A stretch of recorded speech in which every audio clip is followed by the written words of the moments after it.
Bu Ningsi menjalani hari-harinya dengan rutinitas sederhana di rumah kecil yang diwariskan mendiang suaminya.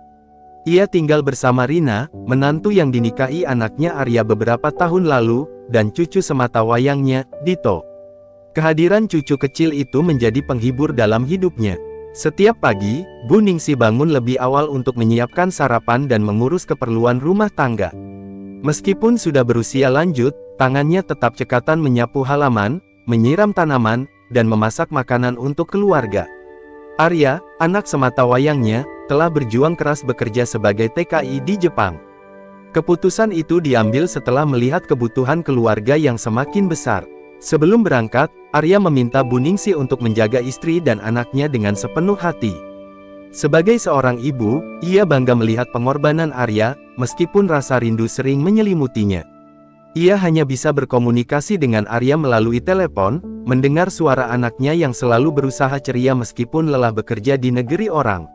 Setiap bulan, Arya mengirimkan sebagian besar penghasilannya untuk memenuhi kebutuhan keluarga di desa.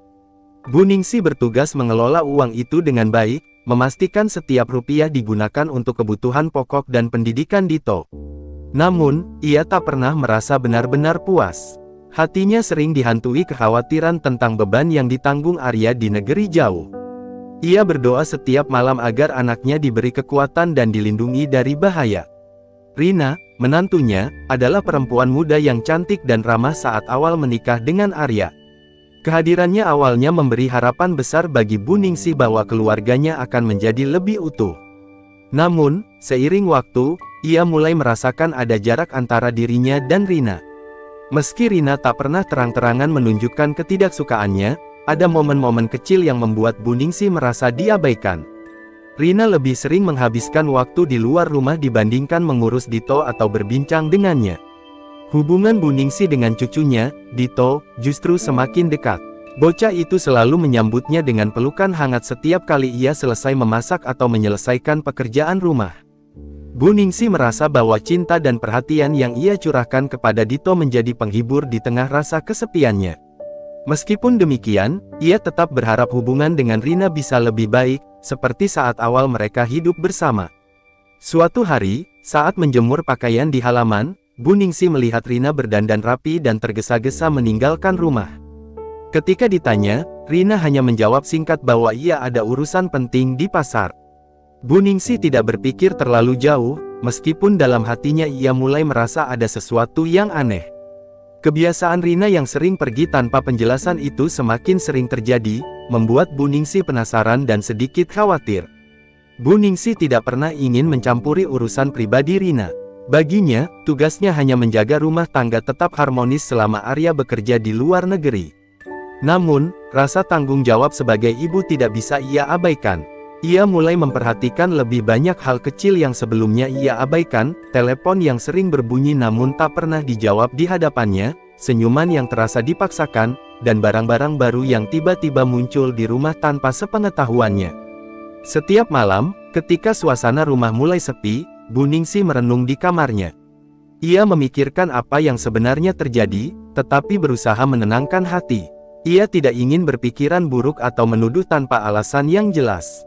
Bagaimanapun, ia yakin Arya bekerja keras demi kebahagiaan mereka semua, dan ia berharap Rina menghargai pengorbanan suaminya.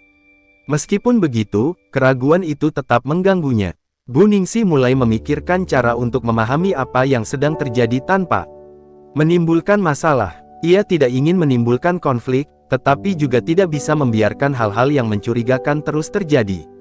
Dalam doa malamnya, ia memohon petunjuk agar diberi kebijaksanaan untuk menghadapi situasi ini dengan hati-hati. Hari-hari berlalu dengan ketegangan yang tak terucapkan.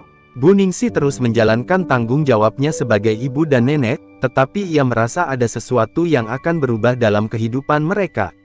Ia hanya bisa berharap bahwa keputusannya nanti tidak akan menyakiti siapapun, terutama Arya, anak yang telah mengorbankan segalanya demi keluarganya. Hari itu, suasana rumah terasa lebih sunyi dari biasanya. Bu Ningsi, seperti biasa, sibuk di dapur memasak sayur untuk makan siang. Ia menyuapkan makanan ke mulut Dito yang duduk manis di kursinya. Namun, pikirannya terasa tidak tenang. Rina belum juga pulang meski sudah berjanji hanya sebentar ke pasar pagi tadi. Bu Ningsi melirik jam dinding, jarum pendeknya sudah mendekati angka 2. Apa yang sebenarnya dilakukan Rina? Pikirnya dalam hati, mencoba menepis kekhawatiran yang perlahan menyeruak. Menjelang sore, Rina akhirnya muncul dengan wajah lelah tetapi terlihat puas. Ia membawa beberapa kantong plastik, sebagian besar berisi pakaian baru. Bu Ningsi mengamati dari balik tirai dapur, menunggu penjelasan. Namun, Rina hanya masuk ke kamarnya tanpa sepatah kata. Sikap itu membuat hati Bu Ningsi semakin gelisah. Bukannya marah, ia justru merasa ada yang tidak beres. Malam itu, saat Dito sudah terlelap di pelukannya, Bu Ningsi memberanikan diri bertanya. "Nak, tadi ke pasar lama sekali. Ada apa?" tanyanya dengan nada lembut. Rina hanya menjawab singkat, "Ada urusan tambahan, Bu." Jawaban itu tidak membuatnya lega. Sebaliknya, rasa curiga semakin dalam. Urusan tambahan apa yang membutuhkan waktu hampir seharian? Beberapa hari berikutnya, sikap Rina semakin aneh. Ia sering keluar rumah tanpa memberitahu kemana tujuannya. Saat ditanya, jawabannya selalu mengambang, membuat Bu Ningsi bingung sekaligus khawatir. Suatu hari, ia memutuskan untuk tidak tinggal diam. Ia memerhatikan dari jauh saat Rina keluar rumah dengan tergesa-gesa. Kali ini, rasa ingin tahunya mengalahkan keraguan yang selama ini ia pendam. Bu Ningsi diam-diam mengikuti Rina hingga ke sebuah kafe di pinggir jalan besar. Dari kejauhan, ia melihat Rina duduk bersama seorang pria yang tidak dikenal. Pria itu tampak lebih muda dari Rina, dengan pakaian rapi dan wajah yang penuh senyuman. Mereka berbincang akrab, terkadang tertawa, seolah-olah tidak ada yang perlu disembunyikan. Bu Ningsi merasa dadanya sesak. Ia berusaha menenangkan pikirannya, mencoba mencari penjelasan yang logis. Mungkin ini hanya teman lama, mungkin ada urusan penting yang harus dibicarakan, pikirnya mencoba menghibur diri. Namun, semua harapan itu hancur ketika ia melihat pria tersebut menyentuh tangan Rina, dan Rina tidak menolaknya. Mata Bu Ningsi terasa panas, air mata nyaris jatuh.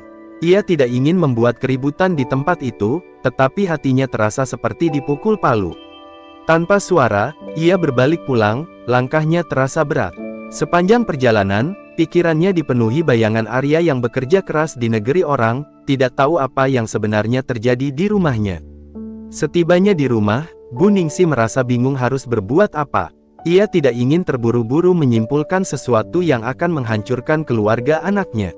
Malam itu, ia mencoba menguatkan hatinya, berdoa kepada Tuhan agar diberi kekuatan untuk mengambil keputusan yang benar. Namun, rasa sakit itu tidak bisa ia sembunyikan. Pandangan Rina terhadap pria asing tadi terus terbayang di matanya. Esok harinya, Rina bertingkah seolah tidak ada yang terjadi. Ia tersenyum seperti biasa, berbicara dengan Dito sambil menyuapinya sarapan. Tetapi bagi Bu Ningsi, semuanya terlihat seperti topeng. Perempuan itu tampak lebih rapi dari biasanya, dengan pakaian baru yang sebelumnya tidak pernah ia lihat. Hati Bu Ningsi semakin tidak tenang. Namun, ia memilih diam, menunggu waktu yang tepat untuk menghadapi kebenaran. Hari-hari berlalu dengan perasaan yang bercampur aduk. Setiap kali melihat Rina, Bu Ningsi merasa hatinya teriris. Ia ingin menasihati menantunya, tetapi rasa takut melukai Arya membuatnya ragu. Ia berpikir untuk menghubungi Arya dan menceritakan segalanya, tetapi khawatir anaknya akan mengambil langkah yang terlalu gegabah. Dalam kebingungannya, Bu Ningsi hanya bisa diam, mengamati, dan menahan luka yang perlahan menggerogoti hatinya. Namun, ia tahu diam saja bukan solusi. Rina semakin sering pergi dengan alasan yang tidak jelas. Uang kiriman Arya yang ia simpan untuk kebutuhan keluarga mulai berkurang dengan cepat. Bu Ningsi tidak pernah menyangka hidupnya yang awalnya damai kini berubah menjadi pergulatan batin yang penuh dilema. Sebagai seorang ibu, ia tahu tanggung jawabnya adalah melindungi anaknya, tetapi ia juga tidak ingin gegabah menghancurkan keluarga yang telah Arya bangun dengan susah payah. Bu Ningsi memutuskan bahwa ia tidak bisa terus membiarkan ini terjadi. Ia harus mencari cara untuk memastikan kebenaran, tidak peduli seberapa menyakitkan itu nantinya. Dengan tekad yang kuat, ia bersiap untuk menghadapi kenyataan, apapun risikonya. Sebab, bagi seorang ibu, melindungi kebahagiaan anak adalah segalanya. Bu Ningsi terus memendam kegelisahannya, tetapi ia tahu waktunya semakin sempit. Setiap malam, saat Rina tertidur, ia sering terjaga di kamarnya, merenungi apa yang harus ia lakukan. Ia tidak ingin gegabah, tetapi ia juga tidak bisa membiarkan kebohongan ini terus berlangsung. Suatu malam, ketika Rina kembali larut malam dengan wajah yang tampak puas, Bu Ningsih tahu ia harus bertindak. Keesokan harinya, ia memutuskan untuk memberanikan diri membuka laci lemari yang biasa digunakan Rina. Sebagai seorang ibu, ia merasa bersalah karena melanggar privasi, tetapi rasa tanggung jawabnya untuk melindungi Arya lebih besar daripada keraguannya. Di dalam laci itu, ia menemukan barang-barang yang membuat hatinya semakin hancur, struk belanja barang-barang mahal, bukti transfer uang dalam jumlah besar ke rekening asing, dan foto-foto Rina bersama pria yang pernah ia lihat di kafe. Tangannya gemetar ketika memegang bukti-bukti itu. Air matanya jatuh tanpa ia sadari. Ia tak pernah membayangkan menantunya, yang dulu terlihat sederhana dan penuh kasih, kini berubah menjadi sosok yang mengkhianati kepercayaan Arya. Dengan hati yang semakin terluka, Bu Ningsih menyimpan barang-barang itu kembali, lalu berusaha menenangkan diri. Ia tahu bahwa ini belum waktunya untuk konfrontasi, tetapi ia juga sadar bahwa semuanya sudah jelas. Hari itu, Rina pergi lagi tanpa banyak bicara. Bu Ningsih memanfaatkan waktu tersebut untuk mencari tahu lebih jauh. Ia menemukan telepon genggam lama milik Rina yang tampaknya sudah tidak digunakan lagi. Saat memeriksanya, ia menemukan pesan-pesan lama yang menguatkan kecurigaannya. Percakapan antara Rina dan pria itu penuh dengan janji manis, rencana pertemuan, dan pembicaraan soal uang. Rasa sakit di hati Bu Ningsih semakin tak tertahankan. Ia merasa seolah dikhianati dua kali, pertama oleh Rina, dan kedua oleh dirinya sendiri karena tak mampu melindungi anaknya lebih cepat. Namun, ia tetap menahan diri. Dalam pikirannya, ia terus memikirkan Arya. Bagaimana perasaan anaknya nanti jika mengetahui kebenaran ini? Saat malam tiba, Bu Ningsih akhirnya mengumpulkan keberanian untuk berbicara langsung dengan Rina. Saat menantunya duduk di ruang tamu sambil memainkan ponselnya, Bu Ningsih mendekat dengan langkah perlahan. "Rina, ada yang ingin ibu bicarakan," katanya dengan suara yang lembut, meski ada kegelisahan yang jelas dalam nadanya. Rina menatapnya dengan wajah datar. "Ada apa, Bu?" tanyanya, seolah-olah tidak ada yang salah. Bu Ningsih menghela napas, mencoba mengontrol emosinya. "Ibu tahu apa yang kamu lakukan selama ini. Ibu melihat semuanya. Kamu sering pergi, membawa uang Arya untuk hal-hal yang tidak seharusnya. Bahkan, ibu tahu tentang pria itu," ucapnya, mencoba terdengar tenang meski hatinya bergejolak. Wajah Rina berubah seketika. Ketegangan muncul dalam sorot matanya, tetapi ia dengan cepat menguasai diri. "Ibu, jangan asal menuduh. Ibu tidak tahu apa-apa tentang urusan saya," katanya dengan nada tajam. Namun, Bu Ningsih tidak mundur. "Ibu punya bukti, Rina. Foto-foto, pesan-pesan, semuanya. Jangan mencoba berbohong lagi. Apa kamu lupa bahwa Arya bekerja keras untuk kita?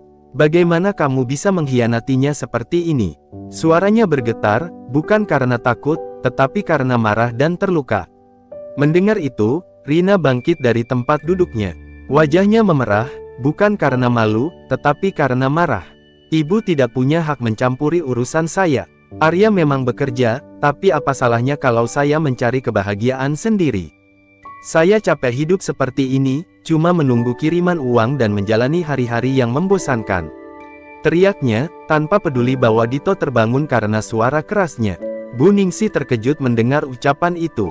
Ia tak pernah menyangka Rina bisa berbicara seperti itu, seolah-olah pengorbanan Arya tidak ada artinya. Dengan mata yang mulai berkaca-kaca, ia mencoba tetap tegar. "Rina, ini bukan tentang kebosanan atau kebahagiaanmu sendiri. Ini tentang keluarga, tentang janji yang kamu buat saat menikah dengan Arya. Kamu bukan hanya melukai dia, tapi juga melukai Dito, bahkan dirimu sendiri," katanya dengan nada yang penuh kesedihan. Namun, Rina tampaknya sudah kehilangan rasa hormatnya. Ia meraih tasnya dan berjalan menuju pintu. Sebelum keluar, ia menoleh dengan tatapan dingin. "Ibu boleh bilang apa saja, tapi ini hidup saya. Arya tidak ada di sini, jadi apa yang dia tahu?" Setelah itu, ia membanting pintu, meninggalkan Bu Ningsih yang berdiri terpaku di ruang tamu. Malam itu, Bu Ningsih merasa seperti dunia di sekitarnya runtuh. Ia hanya bisa duduk di kursinya, memeluk Dito yang menangis ketakutan karena mendengar suara keras tadi. Dalam hatinya, ia tahu bahwa ini baru awal dari pertempuran yang lebih besar. Ia tidak bisa lagi menyembunyikan apa yang terjadi. Ia harus segera menghubungi Arya dan memberitahukan semuanya, tidak peduli seberapa hancur hati anaknya nanti. Sebab, kebenaran harus terungkap, meski membawa luka yang dalam. Pagi itu, Bu Ningsi duduk di kursi kayu tua di teras, matanya kosong menatap jalanan yang membentang di depan rumah. Dito sudah berangkat ke sekolah, dan Rina, setelah semalam meninggalkan rumah dalam kemarahan, tidak kembali lagi. Bu Ningsi merasakan setiap detik berlalu seperti hari yang tak berujung. Ia tahu bahwa keputusan yang harus ia ambil tidak bisa ditunda lagi. Hati kecilnya berkata bahwa kebenaran harus segera diketahui oleh Arya. Namun, rasa takut menyelubungi dirinya. Bagaimana jika Arya merasa hancur? Bagaimana jika keputusan ini akan menghancurkan keluarganya selamanya? Bu Ningsi telah melalui banyak hal dalam hidupnya, tetapi ini adalah ujian terberat yang pernah ia hadapi. Ia tahu bahwa sebuah kebohongan yang dibiarkan berkembang hanya akan semakin menyakiti lebih banyak orang. Akhirnya, dengan tangan gemetar, ia meraih ponsel tua miliknya dan menekan nomor anaknya. Hatinya berdegup kencang saat panggilan terkoneksi. Setiap detik yang berlalu seakan semakin memperberat beban di dadanya. Arya mengangkat telepon setelah beberapa detik. "Halo, Bu, ada apa?" Suara anaknya terdengar tenang, seolah tidak ada yang berubah. Bu Ningsi menarik napas dalam-dalam sebelum berbicara. "Arya, ada yang harus Ibu katakan. Ada hal yang tidak bisa Ibu biarkan terus berlangsung." Suaranya bergetar, dan ia hampir tidak bisa mengucapkan kata-kata berikutnya. "Ibu, Rina, dia tidak setia. Ibu sudah melihat semuanya. Ada pria lain dalam hidupnya." Ada hening yang panjang di ujung telepon. Bu Ningsi bisa merasakan kecanggungan yang tercipta dari seberang sana. "Apa maksud Ibu?" Arya bertanya, suara kekhawatiran mulai terdengar. Bu Ningsi menjelaskan dengan hati-hati, tanpa berusaha menambah beban yang lebih besar. Ia memberitahukan Arya tentang pertemuan-pertemuan rahasia, pesan-pesan mencurigakan, dan bukti-bukti yang ia temukan. Semua yang ia tahu, ia sampaikan. Sesaat, suara Arya hilang dari telepon.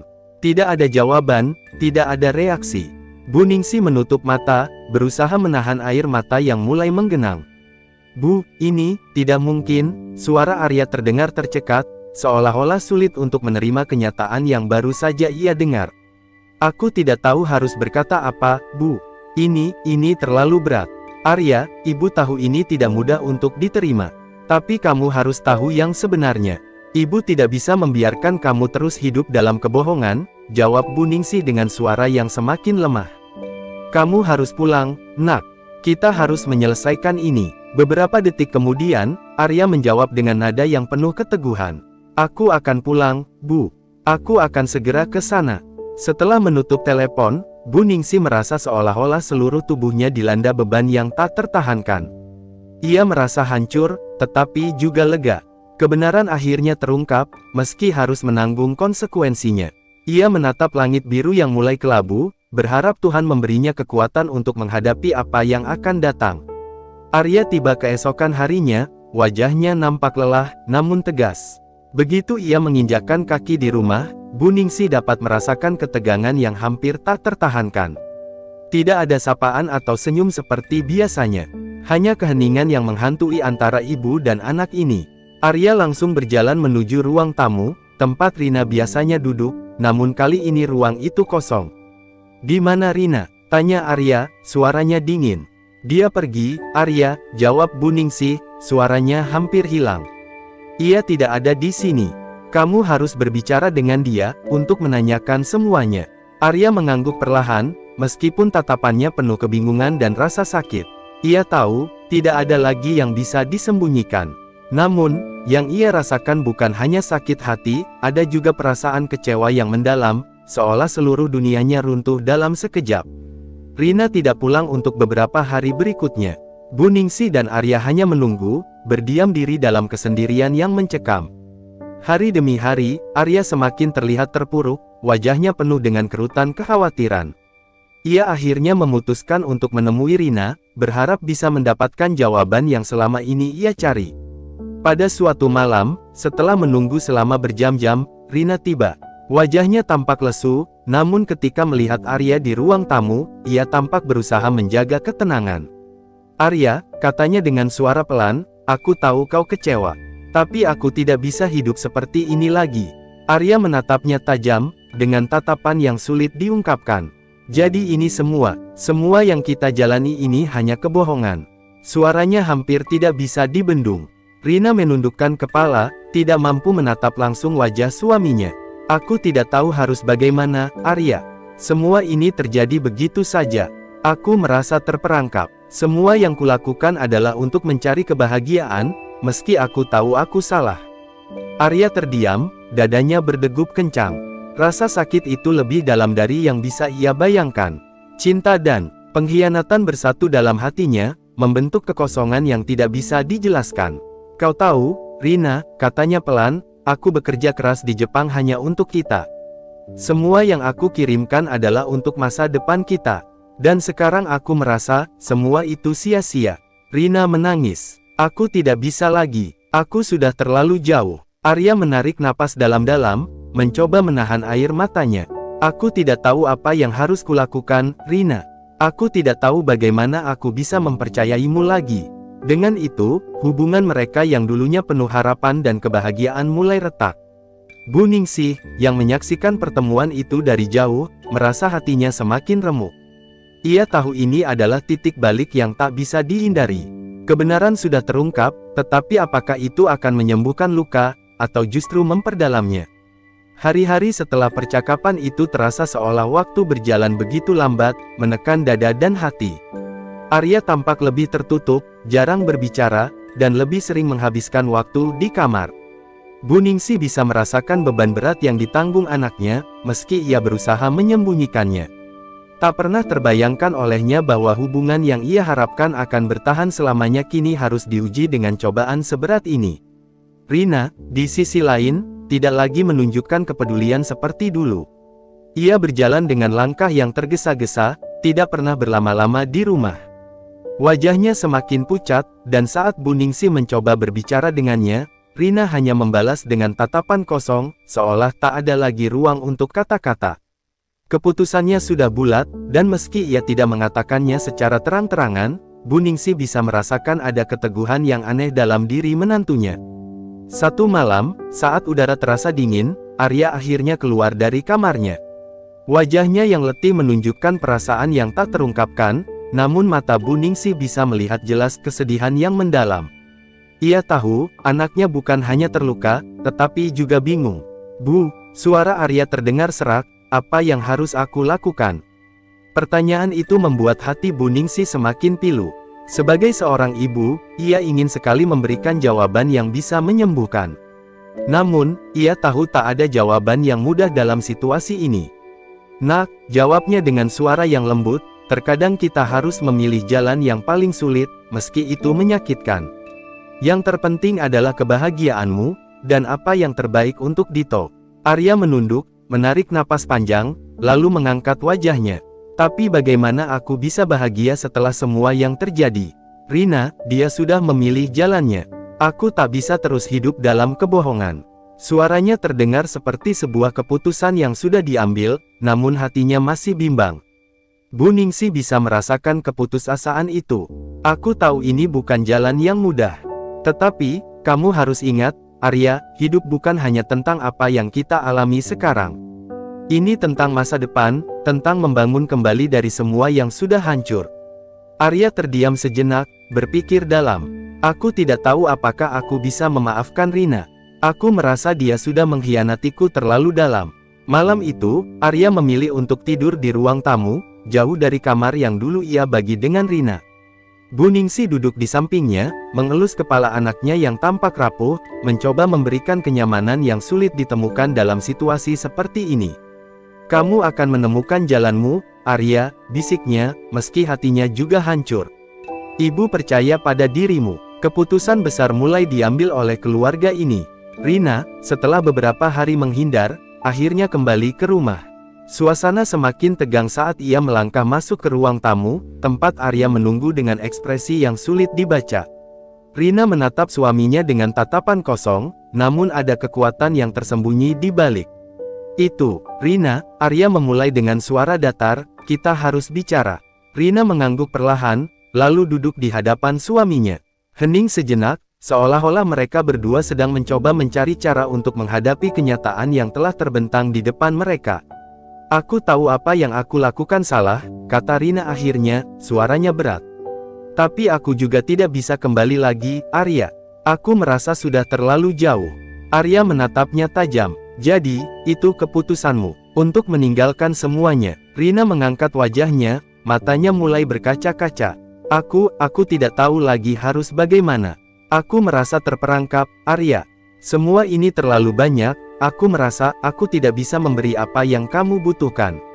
Arya menarik napas dalam-dalam, merasakan pahitnya kebenaran. Jadi ini yang terbaik menurutmu, untuk kita berpisah. Rina tidak menjawab, ia hanya menunduk, lalu berkata, aku tidak bisa bertahan lagi. Suasana itu semakin mencekam. Bu Ningsih, yang berdiri di pintu, merasakan perasaan yang sulit digambarkan. Ini adalah akhir dari sebuah cerita yang ia harap tidak pernah terjadi. Arya, Rina tiba-tiba berkata dengan suara yang hampir putus asa, aku tidak bisa mengubah apa yang sudah terjadi. Tapi aku tidak ingin kamu membenci aku. Arya terdiam sejenak. Aku tidak tahu apakah aku bisa melupakan semuanya, Rina. Tapi aku tahu, kita berdua sudah terlalu jauh terpisah. Rina mengangguk pelan, lalu bangkit dari tempat duduknya. Aku akan pergi, Arya. Aku pikir ini sudah waktunya. Saat Rina berjalan menuju pintu, Bu Ningsih merasakan sebuah kekosongan yang dalam. Ia tahu bahwa langkah ini adalah langkah terakhir dalam hubungan mereka. Jangan biarkan kebencian menguasai dirimu, Rina, ujar Bu Ningsih pelan, berharap masih ada secercah harapan untuk masa depan. Namun, Rina hanya melangkah keluar dengan langkah yang mantap, tanpa menoleh lagi. Saat pintu tertutup, Bu Ningsih menatap Arya yang tampak terpuruk, merasa semakin hancur. Ini memang sulit, Bu, kata Arya pelan, tapi aku harus mencoba untuk melanjutkan hidup, meski aku tidak tahu apa yang akan terjadi selanjutnya. Bu Ningsih mengangguk, menahan air mata yang hampir tumpah. Apapun yang terjadi, kamu tidak sendiri, Arya. Ibu akan selalu ada untukmu. Hari itu, rumah yang dulu penuh dengan tawa dan harapan kini terasa sepi. Bu Ningsih tahu bahwa keluarga mereka tidak akan pernah sama lagi, tetapi ia juga tahu, hidup harus terus berjalan, meski jalan yang mereka tempuh kini penuh dengan luka dan perasaan yang tak bisa diungkapkan. Malam itu, angin malam berhembus pelan, membawa kesunyian yang berat. Bu Ningsih duduk di balkon rumah, menatap bintang-bintang yang berkelip di langit, namun hatinya terasa gelap, seolah langit pun ikut murung bersama perasaannya. Arya kini sepenuhnya sendiri. Rina, yang dulu menjadi bagian dari hidupnya, telah memilih jalan lain. Rasa kehilangan yang melanda anaknya begitu dalam, dan Bu Ningsih merasakan penderitaan itu menggerogoti jiwanya. 3 hari sudah berlalu sejak Rina pergi, namun tak ada kabar dari manapun. Arya tidak lagi pergi ke kantor seperti biasa. Dia lebih sering mengurung diri di dalam kamar, hanya keluar saat Bu Ningsih memanggilnya untuk makan. Meski berusaha terlihat tegar, setiap gerak-geriknya mencerminkan betapa hancurnya dia di dalam. Bu, aku merasa seperti semua yang kulakukan sia-sia. Aku sudah memberikan segalanya. Tapi ini hasilnya, suara Arya terdengar patah saat ia duduk di meja makan, menatap piring yang tak tersentuh. Bu Ningsih menatap anaknya dengan penuh kasih. Kehilangan itu memang sulit, Nak. Kadang, kita harus menerima kenyataan meski itu sangat menyakitkan. Tapi jangan biarkan rasa sakit itu merusak hidupmu. Arya mengangkat wajahnya yang tampak lelah. Aku tak tahu, Bu, apakah aku bisa melupakan semuanya. Semua kenangan, semua harapan yang pernah aku punya, semuanya terasa hancur. Bu Ningsih mengelus punggung tangan Arya dengan lembut. Luka ini memang dalam, Arya. Tapi ingatlah, hidup akan terus berlanjut. Kamu punya Dito, kamu punya ibu. Kita bisa menjalani ini bersama. Yang terpenting adalah, kamu tidak sendirian. Namun, meski kata-kata Bu Ningsih penuh penghiburan, hati Arya masih terluka. Ia merasa seolah tak ada jalan keluar. Setiap hari berlalu dengan rasa kehilangan yang semakin dalam, seolah bagian dari dirinya sudah hilang selamanya. Meski begitu, ada sedikit secercah harapan yang tersembunyi di hatinya, meski ia sulit untuk mengakui itu. Pada suatu pagi yang kelabu, Bu Ningsih mendapatkan pesan singkat dari nomor yang tidak dikenal. Ia membuka pesan itu dengan penuh rasa cemas. Ternyata, itu adalah pesan dari Rina, yang menyatakan bahwa ia ingin bertemu dengan Arya. Hati Bu Ningsi bergejolak. Apa yang sebenarnya ingin disampaikan oleh Rina? Apakah itu sebuah permintaan maaf, ataukah hanya kebohongan belaka? Dengan langkah perlahan, Bu Ningsi mendekati Arya yang sedang duduk di ruang tamu. "Arya, ada pesan dari Rina," katanya, mencoba berbicara dengan tenang. Arya menatapnya dengan mata kosong, tidak langsung merespon. Setelah beberapa detik, ia akhirnya berkata, "Apa yang dia inginkan?" "Dia ingin bertemu denganmu," jawab Bu Ningsi, dengan suara pelan. Arya terdiam, wajahnya tampak keras dan tak terbaca. "Aku tidak tahu apakah aku siap untuk itu, Bu," katanya akhirnya, suara yang penuh keraguan. "Aku sudah terlalu terluka." Bu Ningsi menatap anaknya dengan penuh empati. "Tidak ada yang bisa menghilangkan luka itu, Arya. Tetapi, mungkin pertemuan itu bisa memberimu jawaban. Kalau kamu merasa siap, itu adalah hakmu untuk memutuskan." Dengan hati yang penuh kegelisahan, Arya akhirnya memutuskan untuk bertemu dengan Rina. Mungkin ini adalah langkah terakhir untuk mencari kedamaian dalam hatinya. Ia tahu, apapun yang terjadi, hidup mereka tidak akan pernah sama lagi. Tetapi pertemuan itu bisa memberikan kejelasan, atau setidaknya sebuah penutupan yang bisa memberikan ruang untuk melanjutkan hidup. Hari yang ditentukan tiba, dan Bu Ningsi bisa merasakan ketegangan yang menggantung di rumah. Arya mengenakan pakaian yang rapi, meski wajahnya masih tampak muram. "Ibu, aku pergi dulu," katanya pelan, mencoba terdengar tenang. Bu Ningsi hanya mengangguk, meski hatinya cemas. "Ingat, nak, apapun yang terjadi, kamu selalu punya ibu." Arya meninggalkan rumah, dan Bu Ningsi kembali duduk di kursinya, merenung. Di luar, hujan mulai turun dengan perlahan, menciptakan suasana yang semakin berat. Ia tidak tahu apa yang akan terjadi pada pertemuan itu, tetapi satu hal yang pasti, kehidupan keluarga mereka tidak akan pernah kembali seperti semula. Sementara itu, di tempat yang telah disepakati, Arya dan Rina akhirnya bertemu. Rina duduk di sebuah kafe kecil yang tenang, menunggu dengan wajah yang tidak bisa dibaca. Begitu Arya duduk di hadapannya, hanya ada kesunyian yang terasa begitu dalam. Tidak ada kata-kata yang keluar dari mulut mereka, hanya pandangan yang penuh dengan perasaan yang tak terungkapkan. Setelah beberapa menit, Rina akhirnya membuka mulut. "Aku tahu, ini sulit untuk diterima, Arya," katanya pelan.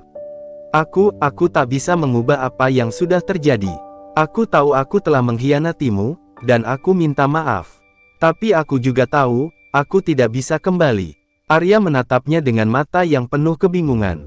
"Kenapa kamu melakukan semua ini, Rina? Apa yang kamu cari?" Rina terdiam, matanya mulai berkaca-kaca. "Aku tidak tahu, mungkin aku merasa kesepian, atau aku merasa terperangkap dalam hidup ini. Aku terlalu fokus pada diriku sendiri, dan aku lupa tentang kita." "Apa itu? Berarti kamu tidak menyesal, Rina?" tanya Arya dengan suara yang hampir pecah. Rina mengangguk pelan, dengan air mata yang mulai jatuh. "Aku menyesal, Arya. Aku menyesal sekali. Tapi aku tahu ini adalah jalan yang harus aku pilih." Di tengah percakapan itu, udara terasa semakin berat. Arya merasa seolah-olah ada belati yang terus menghujam hatinya. Namun, ia tahu, tidak ada gunanya untuk terus menggali luka lama. "Aku tidak tahu apa yang akan terjadi setelah ini, Rina," katanya dengan suara tegas namun penuh rasa sakit. "Aku hanya tahu, aku tidak bisa lagi melanjutkan ini. Aku tidak bisa terus hidup dalam bayang-bayang kebohongan." Rina terisak, merasakan kehilangan yang sangat dalam. "Aku harap kamu bisa menemukan kebahagiaan, Arya. Meski aku tahu aku tak pantas mendapatkannya." Perlahan, mereka berdua beranjak dari meja itu, masing-masing membawa beban yang semakin berat di dalam hati. Tidak ada kata-kata lebih lanjut, hanya perasaan yang tak bisa disampaikan dengan kalimat. Arya berjalan keluar dari kafe itu, merasa dunia ini semakin berat untuk dijalani. Sementara Rina menatap punggung suaminya yang semakin jauh, merasa betapa sepinya dunia tanpa adanya cinta yang pernah ada di antara mereka. Ketika Arya kembali ke rumah, ia merasa sedikit lebih lega. Meski pertemuan itu tidak memberikan jawaban yang diinginkannya, setidaknya ia bisa menutup bab itu. Namun, hatinya masih penuh dengan luka yang tak bisa sembuh begitu saja. Ia tahu, apapun yang terjadi, hidup harus terus berjalan. Tapi bagaimana cara melanjutkan perjalanan itu, ia belum tahu. Hari-hari berlalu dengan lambat, seperti langit yang terus berubah dari kelabu menjadi biru dan kembali menjadi mendung. Arya masih berjuang dengan dirinya sendiri, mencoba mengangkat puing-puing hatinya yang hancur. Setiap kali ia menatap cermin, ia merasa seolah-olah orang yang dilihatnya bukanlah dirinya, melainkan seseorang yang asing, yang kehilangan arah dan tujuan. Rumah itu, yang dulu penuh dengan kebahagiaan dan tawa, kini terasa sunyi dan menyesakan.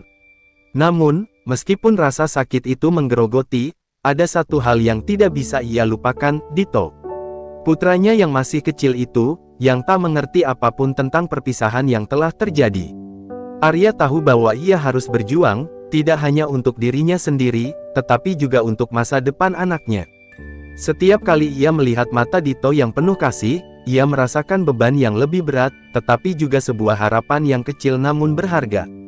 Suatu sore, ketika hujan turun dengan derasnya, Bu Ningsih memutuskan untuk mengajak Arya berbicara.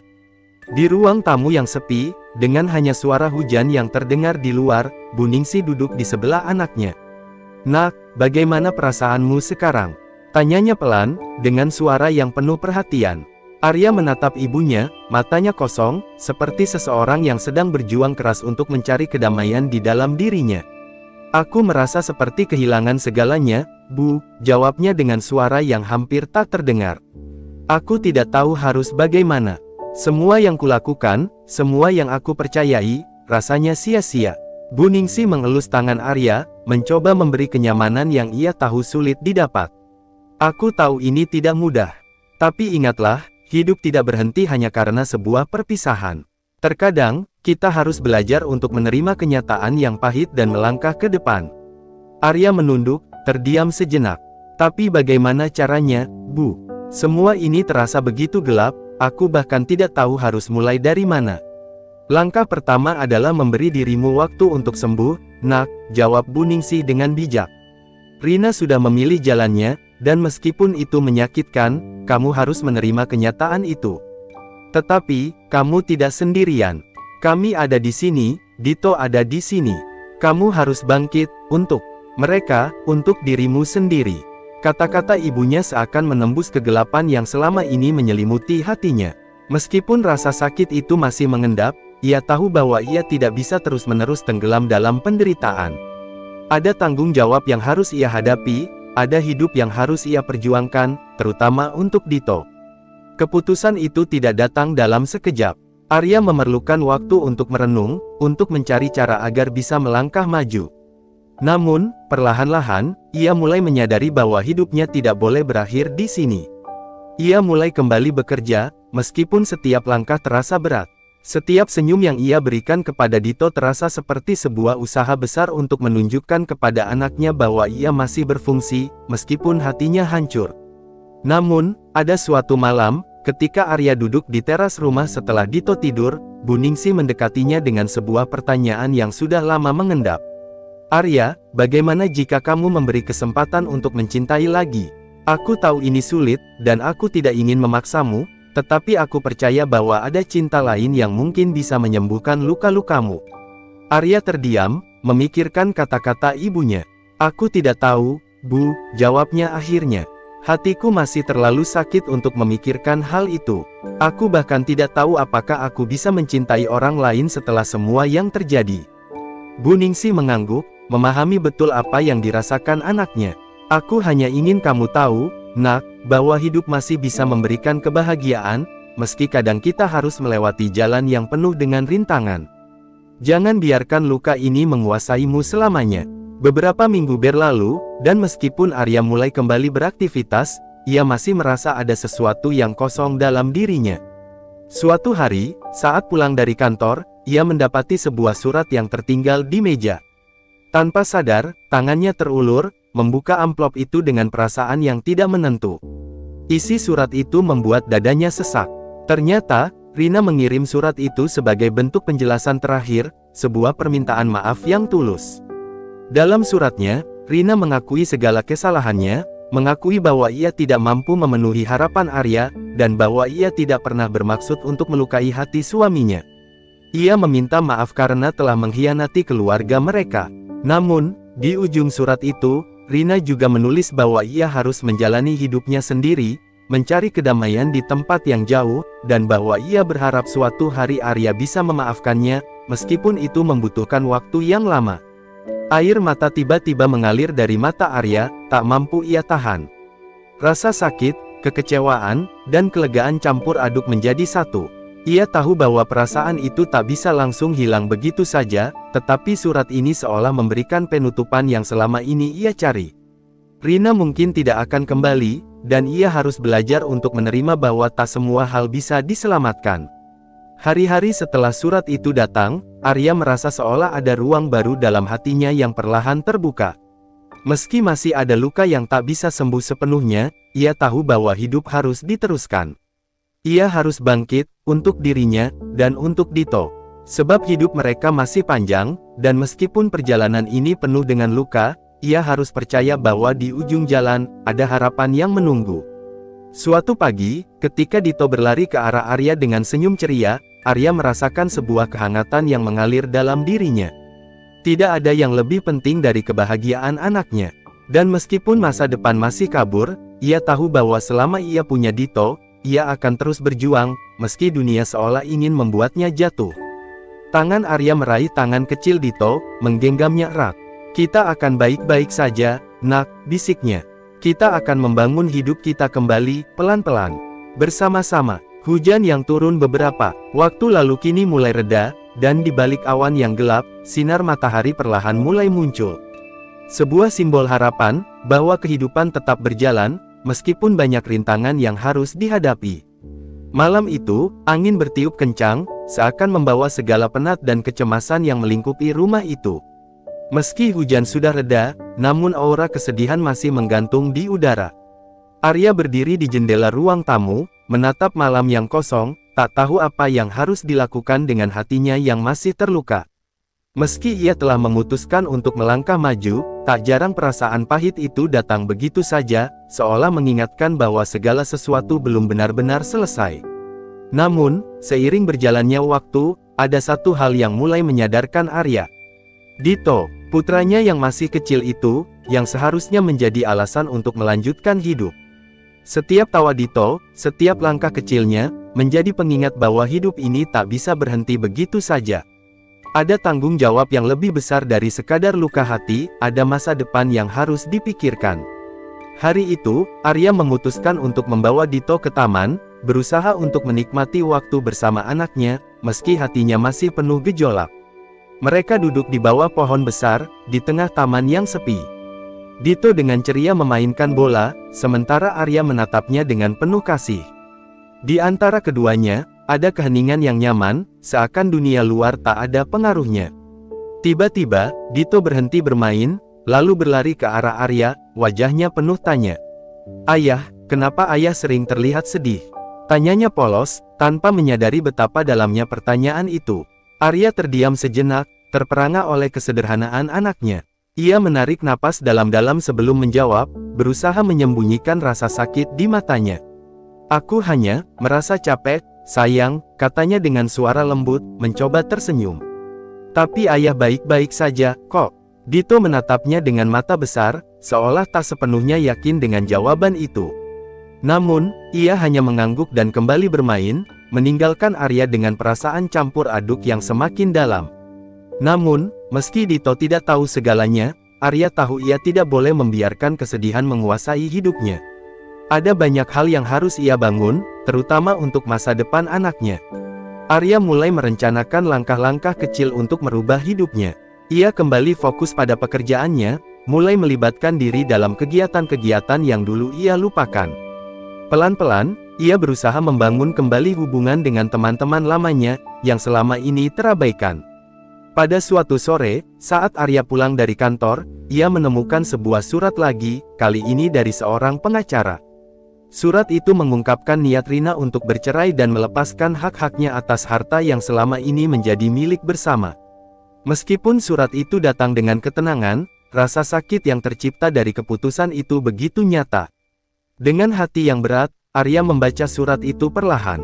Rina ingin pergi dan tidak ingin ada lagi hubungan yang mengikat antara mereka. Ia ingin memulai hidup baru tanpa bayang-bayang masa lalu. Di akhir surat itu, ada permintaan maaf lagi dari Rina, yang sekali lagi mengakui segala kesalahannya. Arya menutup surat itu dengan tangan gemetar. Bagaimana mungkin Rina bisa begitu mudah melupakan segalanya?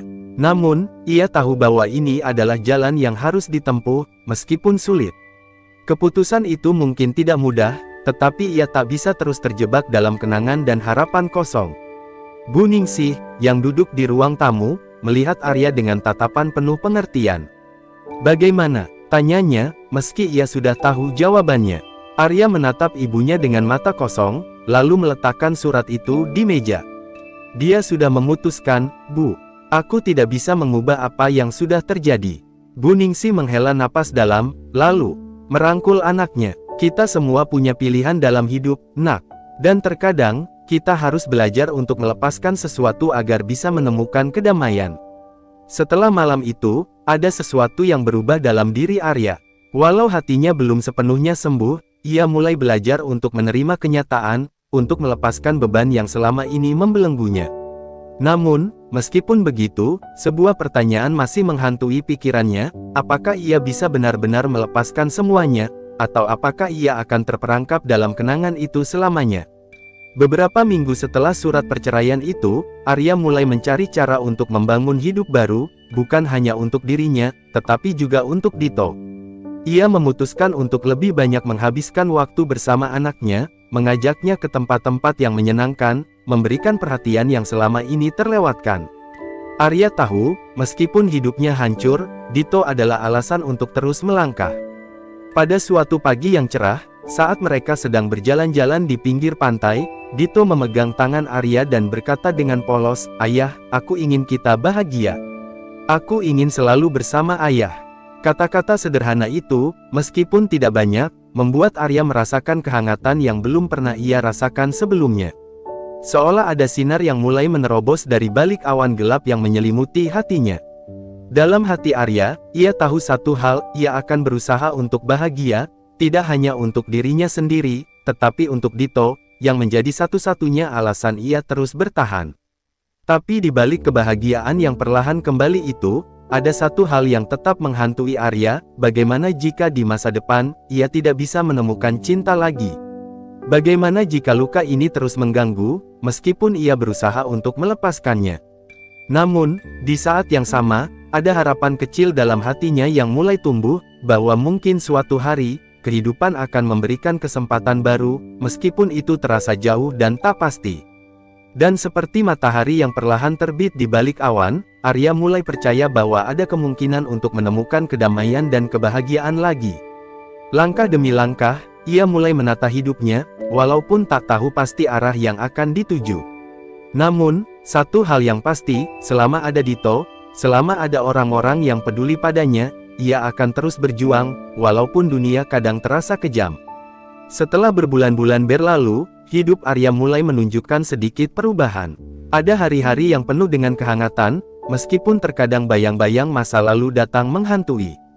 Ia belajar bahwa pemulihan bukanlah sebuah perjalanan yang linier, ada saat-saat ia merasa kuat, namun ada juga momen di mana semua luka itu kembali terkuak, membawa rasa sakit yang begitu dalam. Namun, kini ada satu hal yang benar-benar ia pahami, bahwa dirinya berhak untuk bahagia, meski terkadang perjalanan menuju kebahagiaan itu harus melalui jalan yang terjal dan penuh rintangan. Pagi itu, Arya bangun lebih awal dari biasanya. Dito masih tidur dengan tenang di kamar sebelah, dan dalam heningnya pagi, Arya merasakan sebuah ketenangan yang belum pernah ia rasakan sebelumnya. Seiring dengan alunan angin yang masuk dari jendela, ia memutuskan untuk berjalan di taman yang tidak jauh dari rumah. Ia merasa perlu untuk berdiam sejenak, memberi waktu untuk dirinya sendiri, jauh dari kebisingan dunia luar. Ketika Arya tiba di taman, ia duduk di sebuah bangku yang menghadap ke danau kecil yang tenang. Suasana pagi itu begitu damai, seolah alam sendiri sedang merayakan kebebasan yang akhirnya dapat dirasakannya. Arya menatap air yang beriak perlahan, sambil merenung tentang hidup yang telah dilaluinya. Ia menyadari bahwa meskipun banyak hal yang telah berubah, bahkan segala yang ia kenal dulu terasa berbeda, hidup tetap berjalan. Saat itulah ia mendengar suara langkah kaki di belakangnya, Langkah yang tak asing.